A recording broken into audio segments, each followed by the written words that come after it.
Now, for those who are unaware, there were some leaks. Yeah, if you can believe it, there were some leaks that there would be a Nintendo Direct in June. I personally thought it wouldn't happen, but you know what? It ended up happening. We finally got our Direct on the 21st, and let's dive straight into it. And immediately, I was kind of terrified because they started off by showing Pokemon, a series that I frankly have not cared for over the last decade. Look, I'm incredibly excited for people who really do enjoy these games. I heard good things about the gameplay for Scarlet and Violet, not so good things about the performance. And the DLC that they showed off, the Hidden Treasure of Area Zero, didn't fascinate me really much at all. Particularly in the graphical department. The game just doesn't look good. I understand having a really striking art direction, and I like what this game's going for, but when you look at some of the mountains, when you look at just the detail on some of the characters, Scarlet and Violet just don't look that good. Can you imagine if they took, 5 years for each mainline entry? Or these remakes, if they took more time on them, how good these games would look. But yeah, the first part of the DLC, the Teal Mask, it's set in the countryside. The second part, the Indigo Disc, did look more interesting to me. It seemed like they were going for something a bit different with the whole wide area, with all the different biomes.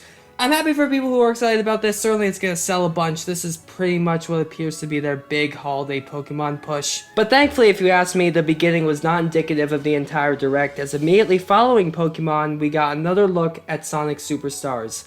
This was a really good surprise at Summer Game Fest, and this game continues to look fantastic. They revealed that this will have 12 new zones. The release date for Sonic Superstars has not been officially revealed, but it's been rumored to be October 17th, and there's another title that's releasing that week that I'm more interested in, frankly, but I may pick Sonic Superstars up down the line.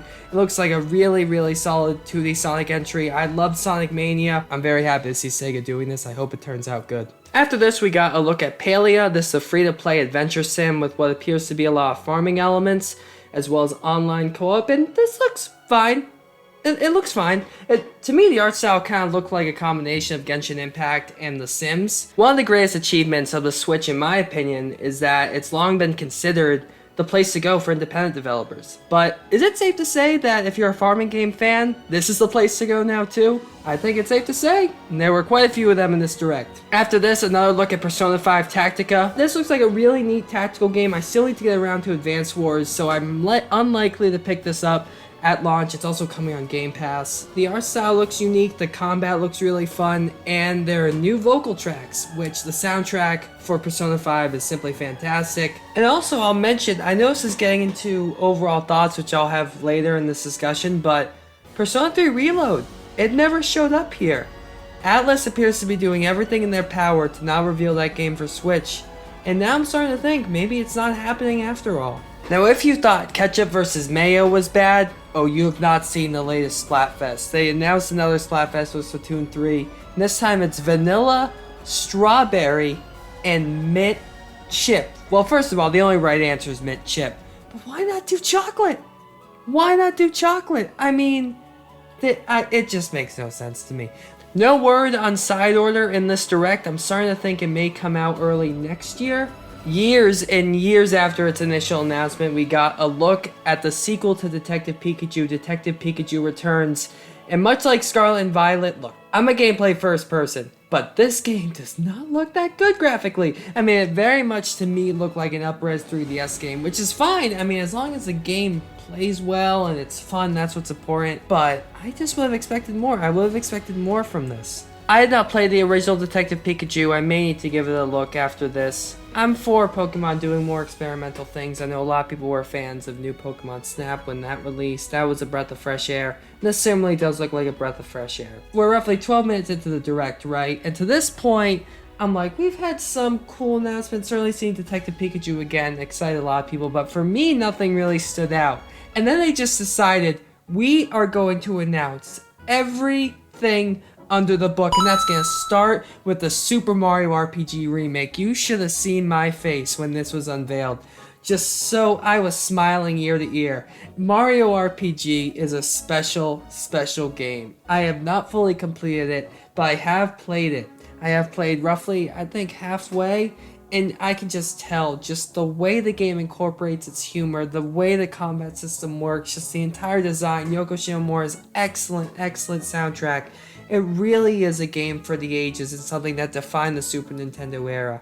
And it's something that's inspired so many developers since its release. And to have it finally released on a modern platform with just these gorgeous looking visuals that appear to be taking the source material and just making the game look like how it would if it released today.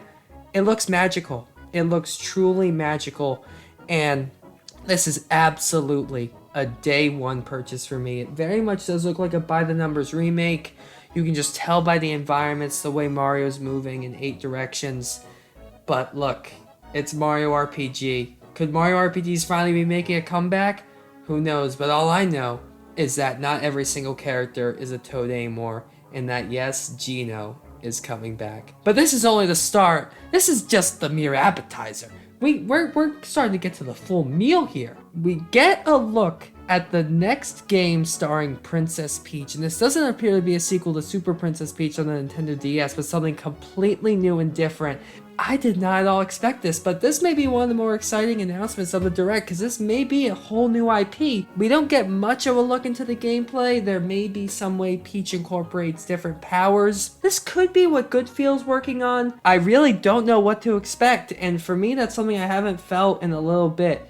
So, super excited for when this game comes out next year. But you know what else is coming out next year? Oh yeah, a Dark Moon remaster, something I did not see coming. Dark Moon had incredibly solid level design. That's another one where the humor was where it needed to be. I think we all remember the famous elevator cutscene with Luigi that just defines that game. But yeah, I really enjoyed Dark Moon. I don't know if I'm gonna get it here. The visual upgrade does look really significant. Luigi's Mansion 3, if you ask me, is still one of the best looking games on the market. If they add some more content, some more single player content to this, I may look more into it. For now, I'm not entirely sure if I want to spend the $40, $50, $60 just to play Dark Moon again. But for those who haven't, this is a really solid adventure. Finally, we get the Batman Arkham Trilogy on Switch.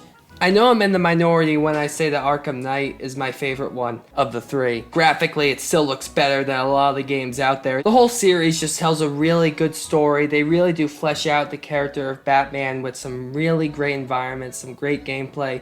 The atmosphere is incredible. I would just say anyone who's interested in playing these games should give it a go. It's coming on Switch this fall. Marvelous also showed off Silent Hope, and I think the story premise for this is interesting. The characters have been silenced by the king. I wonder why. He's probably just trying to increase his rule.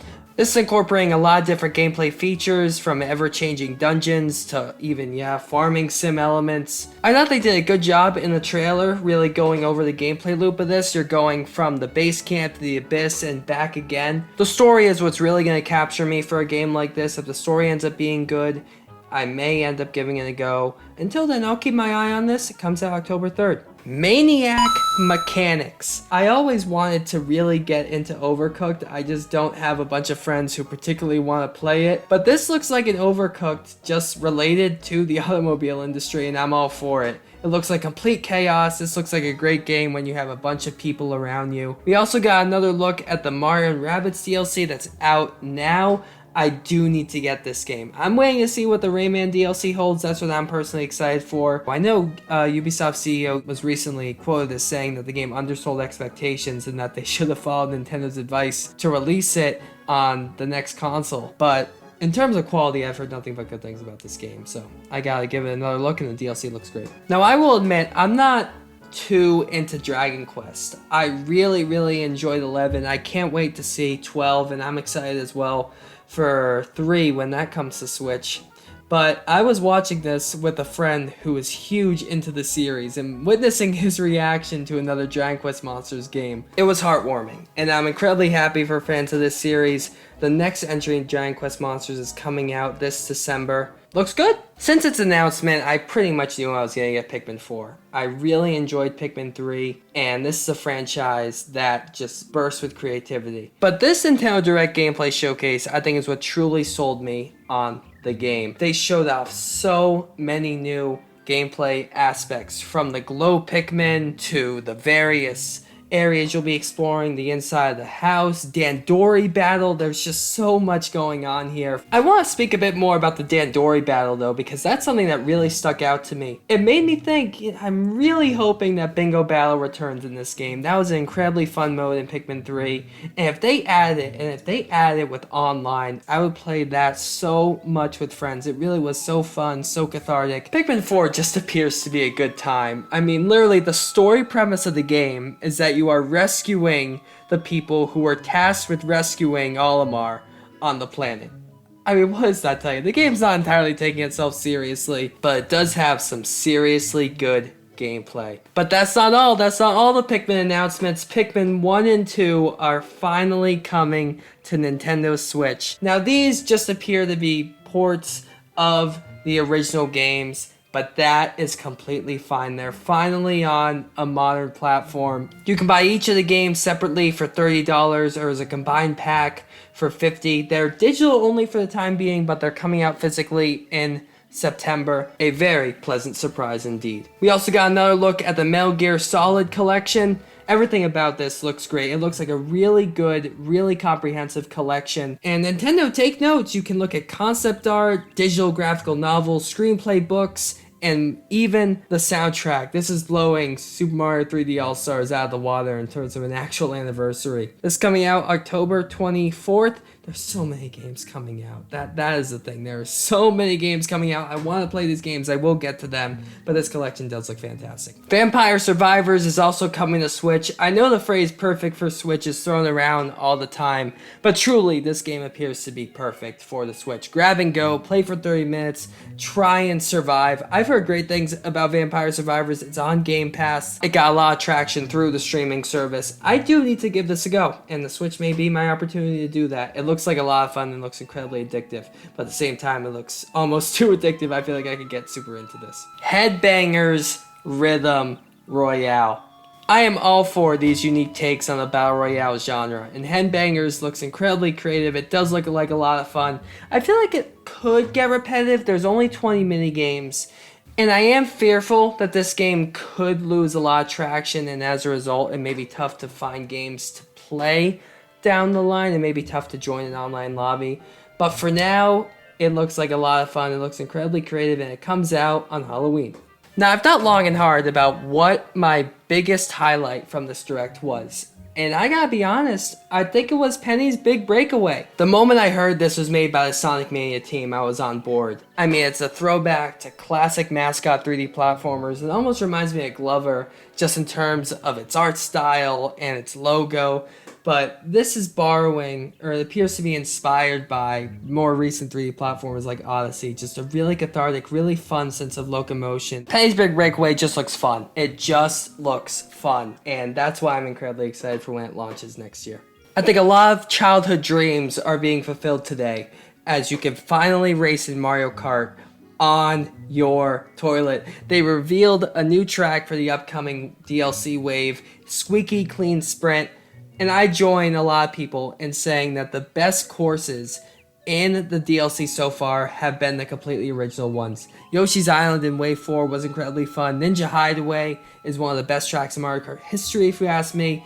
And this new track looks incredibly cool as well. We also got the reveal of various new racers coming to the game. We also don't know what's coming the rest of this wave. It's set to come out this summer. I'm hoping for DK Mountain. This DLC just feels like it keeps getting better and better. We also got the reveal of Star Ocean, the Second Story R. I've never played a Star Ocean game. I've been interested, especially the last one. But the Second Story R may be the one that finally gets me into it. It's incorporating an art style similar to HD 2D that we've seen in Octopath Traveler and Triangle Strategy, among other titles from Team Asano. This looks like a lot of fun. I mean, the moment I heard Chain Attacks, of course I had to bring a Xenoblade reference, but certainly the art style is striking, the gameplay looks cool, the story seems like it's interesting, and this is another one that's launching in November. I will give Mario RPG priority. And we have another WarioWare game coming down the line, WarioWare Move It. This seems like it's going back to the basics, so to speak. It appears to be focused entirely on microgames. There's 200 of them, using your Joy-Con to move around. There was a really funny joke at the end with Koizumi dancing around. I feel like this would be a perfect Switch Online title, similar to Pac-Man 99. Make a Royale game focused entirely on minigames, similar to something we just saw with Headbangers. That I feel like that is the direction this series can go in. That would be incredibly fun. That's something I would play. For now, it just feels like they're kind of treading on similar ground with WarioWare. I want to see them do something different. I'd also like to see Wario star in something. It's not WarioWare for the first time in a few years. This is another game that's launching in November that I'm probably not going to pick up, at least initially at launch. But again, I'm very happy for the people who are excited for this game. Now I'm just going to throw this prediction out there. I don't know if we're going to see it in September, but I'm going to predict that at Nintendo Live 2023, we're going to get an announcement of a presentation that's gonna show off the next Switch. I think this is finally where it's gonna happen. They're hyping this up, and I'm just getting that inclination, you know, that gut feeling that this is gonna be something bigger than they may be letting on. I think next year is gonna be the launch for the Switch's successor. It feels like all the signs are pointing to that. I'm confident Nintendo's moving forward with development for their successor for a lot of their major titles, a lot of their studios at this point. I mean, we haven't gotten a 3D Mario since Odyssey, and that team has to be working on something. I think next year's the year, and I think we get an early announcement, an early tease of what's in the future for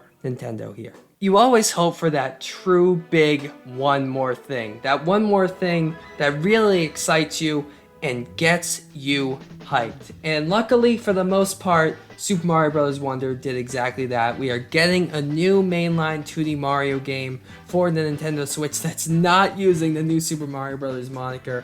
Thank goodness. And Wonder is... It's chaos. It's chaos. It's wacky. It's cool. They're using a new art style. I'm very optimistic for this game. I think Nintendo set a really tough to surpass precedent after releasing Donkey Kong Country Tropical Freeze, one of the best, if not the best 2D platformer ever made. Nintendo are great at level design. I have complete faith in the world that Super Mario Bros. Wonder will be incredibly fun to play, even with 4 people, that the level design is going to be fun. But is it truly going to be imaginative? Is it going to be like Donkey Kong Country Tropical Freeze, where it feels like they have so many ideas that they are literally cramming multiple level concepts to a single level? The Wonder Flower appears to be that new inclusion that could really turn the series on its head, that could make you go into each level not knowing what to expect.